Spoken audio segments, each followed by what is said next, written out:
Hello! Good morning! So, natakaroon sa Biking Dauis, Bohol.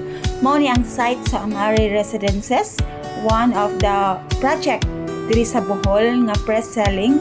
So, mao ni ang construction update sa Amari Residences karon.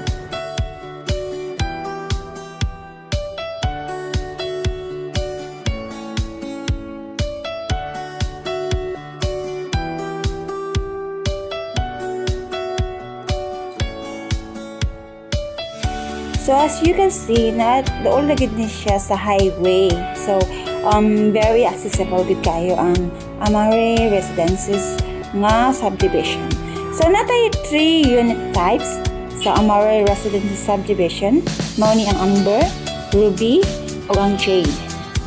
So ang Amber mao ni ang townhouse with 2 to 3 bedrooms with a floor area at 60 to 72 square meters to 63.99 square meters. Ang lot area ani is 55 square meters to 77 square meters. Then Ruby, single attached with 4 to 5 bedrooms with a floor area of 69.29 square meters to 71.35 square meters and with a lot area at 77 square meters.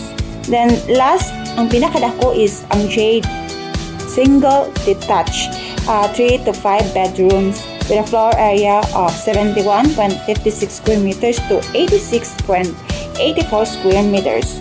Ang prices anis depende sa imong unit types from 3.6 million to 8.4 million. So, ang equity ani per month is nasa 20,000 to 44,000 per month. So, sa pa inyong ipaabot, reserve na samtang pre-selling pa kay o matukod na ni ang unit, mahal na kayo ni for sure.